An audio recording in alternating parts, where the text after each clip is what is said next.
जय हिंद बच्चों, स्वागत है आपका अपना YouTube channel SK sir online class में। आज मैं कक्षा 12 का पोइट्री सेक्शन का जो प्रथम पोएम है sweetest love I do not गो, उसका मैं शॉर्ट समरी शेयर करना चाहूँगा। यदि आप कक्षा 12 के स्टूडेंट हैं तो यह वीडियो सिर्फ और सिर्फ मैं आप ही के लिए बना रहा हूँ। तो ज़्यादा समय की बर्बादी न करते हुए आइए देखते हैं डायरेक्ट पोएम पर। तो दोस्तों, पहला जो पोएम का नाम है उसका नाम है sweetest love I do not go. Go का स्पेलिंग देख लीजिए, GOE। पहले आप लोगों ने पढ़ रखा होगा गो का स्पेलिंग GO होता है, लेकिन ये ओल्ड इंग्लिश है जिसमें पहले समय में गो को ऐसे लिखा जाता था, GOE लिखा जाता था। तो आप लोगों को गो ही समझना है। कहने का मतलब स्वीटेस्ट लव, स्वीटेस्ट प्यारी प्रेमिका, आई डू नॉट गो, मैं नहीं जाता हूँ। ये एक ऐसा शीर्षक है जो अंदर से बहुत सारा रहस्य को बताता है। मैं सारे रहस्य को आप लोगों के सामने बताऊंगा, आप लोग बने रहिए इस वीडियो में।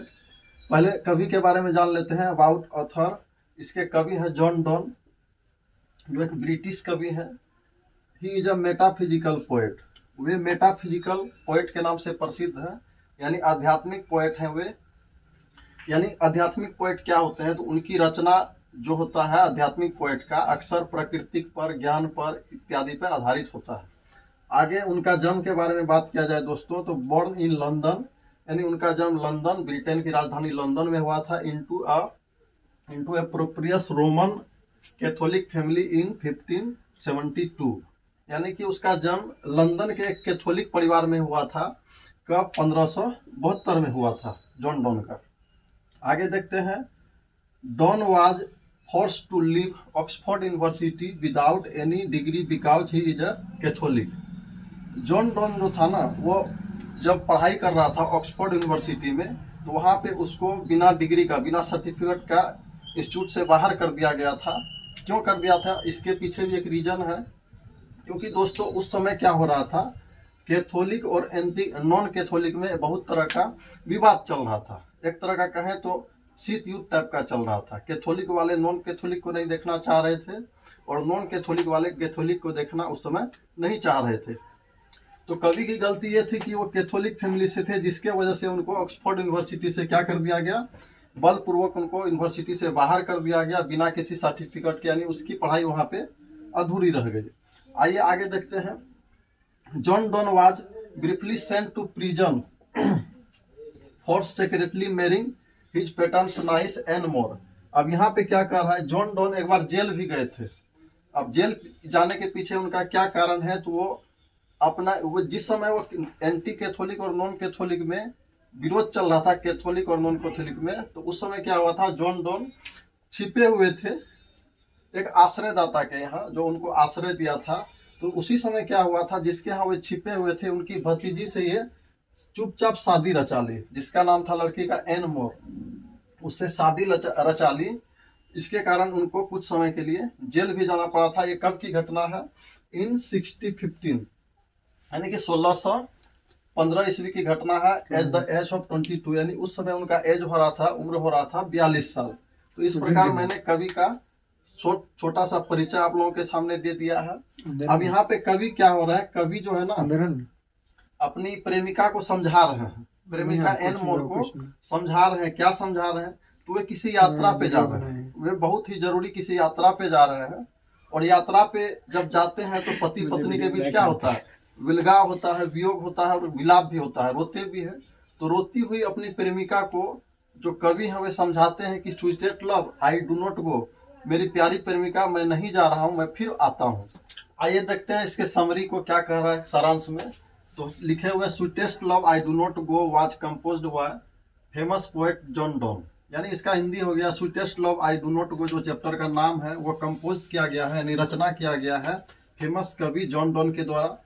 इन दिस पोएम, इस कविता में the poet telling his wife, अपने इस कविता में कवि अपने पत्नी से कहते हैं, क्या कहते हैं, टू डोंट वीप, मत रो, यानी नहीं रोने के लिए कहते हैं। मैंने पहले ही बताया था कि कभी किसी यात्रा पे जा रहे हैं और उसकी पत्नी उसको मना कर रही है कि आप इस यात्रा पे मत जाओ, तो कवि उसको समझाते हैं, अपनी पत्नी को समझाते हुए ये लाइन कहते हैं। आगे लिखा हुआ, he is going away not because he is tired of her wife, अर्थात वे इसलिए किसी यात्रा पर जा रहे हैं, इसलिए जा रहे हैं, ऐसा नहीं है कि वे अपनी पत्नी से थक चुके हैं या ऊब चुके हैं। और he does not want a more beautiful lady, और ऐसा भी नहीं है कि वे अपने पत्नी से ज्यादा अच्छा लेडीज की चाहत उनको हो गई है। Since he has to part with her one day, अब उनको लग रहा है कि एक ना एक दिन तो हमको अपने पत्नी का साथ छोड़ना ही होगा, क्योंकि दुनिया में दोस्तों अकेले लोग आया हुआ है और अकेले ही जाता है। तो कभी को भी लगता है कि एक ना एक दिन तो हमको पत्नी का साथ छोड़ना ही होगा, तो क्यों ना उसका एक प्रैक्टिस कर लिया जाए, रिहर्स कर लिया जाए। वही चीज यहाँ पे लिखा हुआ है, सो ही वांट्स, वे चाहते, इसलिए वे चाहते हैं टू रिहर्स, एक रिहर्स करना, अभ्यास करना, to live separately for some time, कुछ दिनों के लिए अपनी पत्नी से क्या रहे, अलग रहे। आगे देखते हैं नेक्स्ट वीडियो। यात्रा के क्रम में अपनी पत्नी को समझाते हुए कवि कहते हैं, क्या लिखते हैं, he says that the sun set in the evening and rises again in the morning. कवि कहते हैं कि सूर्य का उदाहरण देते हुए कहते हैं कि सूर्य प्रतिदिन क्या होता है, प्रतिदिन सुबह में उगता है और शाम में प्रतिदिन क्या हो जाता है, डूब जाता है। But it has neither sense, लेकिन उनके पास ना सेंस होता है नॉर डिजायर, ना ही डिजायर होता है। सेंस क्या हुआ, ना ही उसके पास कोई विचार होता है, ना ही कोई डिजायर मतलब आशा या इच्छा होती है उसके पास। फिर भी सूरज क्या करता है, प्रतिदिन सुबह निकलता है और शाम में डूब जाता है, ये कवि कह रहे हैं। अब आगे लिखा हुआ, ही एश्योर्स हर, वे उन्हें समझाते हैं अपनी पत्नी को, दैट की ही हैज सेंस एंड डिजायर, कि सूर्य से अच्छा कहीं न कहीं कवि है, क्योंकि उनके पास he has sense and desire, उनके पास सेंस भी है और डिजायर भी है। कहने का मतलब उनका एक विचार निश्चित मत भी है और आशा भी है, इच्छा भी है। टू कम बैक, क्या करने का, तो वापस आने का, जहाँ वो यात्रा करने जा रहे हैं वहां से वापस आने का उनके पास एक मकसद भी है। तो इसलिए कभी कहीं ना कहीं सूर्य से तो ज्यादा अच्छा है। Come back to her, so he will come back sooner than the sun, और इसीलिए कभी क्या करते हैं कि सूरज से पहले ही वे अपने यात्रा पूरी करके वापस लौट आएंगे।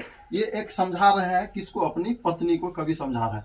आगे ही सेज, वे कहते हैं men's power is very weak, वे कहते हैं मनुष्य का जो पावर शक्ति होता है बहुत ही कमजोर होता है, बहुत ही सीमित होता है। क्योंकि कविता में जब आप पढ़ोगे तो कविता में ऐसा बताए हैं कवि कि मनुष्य के पास इतनी शक्ति नहीं है कि वे अपने बीते हुए समय को वापस ला सके। अगर पुराने समय में उनके साथ कोई अच्छा दिन बीता हुआ है तो उनको वापस ला सके, और ऐसा भी नहीं है कि कोई खराब दिन बीता है तो अपने जीवन से उन खराब दिनों को हटा सके, डिलीट कर सके, अगर मोबाइल के भाषा में कहूँ तो। ऐसा भी कवि के पास या मनुष्य के पास कोई शक्ति नहीं है, यानी मनुष्य का शक्ति क्या है, वीक है, कमजोर है। आगे कवि कहते हैं, ही टेल्स हर, वे कवि अपनी पत्नी से कहते हैं, not to shed tears because, कि अपना आंसू मत बहाओ, अपने आंसू मत बहाओ, बिकॉज, क्योंकि, that will be make him sad and weak, क्योंकि उनके आंसू क्या करते हैं, कवि को उदास करते हैं और कमजोर बनाते हैं। ये कवि ऐसा अपनी पत्नी को समझा। आगे देखते हैं कवि क्या कह रहे हैं, he says not to be forethink of any ill during his journey, otherwise destiny may fulfil it. अर्थात इसका मीनिंग हो गया, कवि अपने पत्नी को समझाते हुए कहते हैं कि आप ज्यादा मत सोचो यात्रा के बारे में, क्योंकि मनुष्य के जीवन में जो चीज होना लिखा रहता है वो होके ही रहता है। जितना भाग में लिखा रहता है, कहावत में भी है कि समय से पहले और भाग से ज्यादा किसी को भी कुछ नहीं मिलता है। तो वही चीज यहाँ कवि अपनी पत्नी को भी समझाते हुए कहते हैं कि मनुष्य के जीवन में जो भाग में लिखा हुआ है वो होके ही रहेगा, चाहे कितना भी मनुष्य जोर लगा ले। आगे एट लास्ट कवि अंत में कहते हैं, he says the people who live in each other mind and heart never separated. यहाँ पे अंत में कवि एक जबरदस्त लाइन कहते हैं, वो सब पर लागू होता है। वे कहते हैं अंत में, ही सेज द पीपुल, वे कहते हैं वे लोग जो एक दूसरे के दिल और दिमाग में रहते हैं, वे लोग कभी एक दूसरे से अलग हो ही नहीं सकते हैं। वो शारीरिक रूप से जा सकते हैं, इधर से उधर अलग हो सकते हैं, लेकिन जो मानसिक तौर पे है वो एक दूसरे के साथ ही रहते हैं। तो इस प्रकार मैंने दोस्तों प्रथम कविता पोएट्री सेक्शन का कक्षा 12 का इसका शॉर्ट समरी मैंने आप लोगों के सामने शेयर किया। यदि आप लोगों को ये कविता अच्छा लगा हो तो आपके मोबाइल में एक थम्स अप का बटन होगा, उसको जरूर दबा दें। और हाँ, यदि मेरे चैनल पर आप नए हैं तो मेरे चैनल को जरूर सब्सक्राइब कर दीजिएगा दोस्तों। इससे हमें और भी मोटिवेशन मिलती है, आपके लिए लगातार एजुकेशनल वीडियो बनाता रहूँ। आज के लिए इतना ही, मिलेंगे नेक्स्ट वीडियो में। जय हिंद।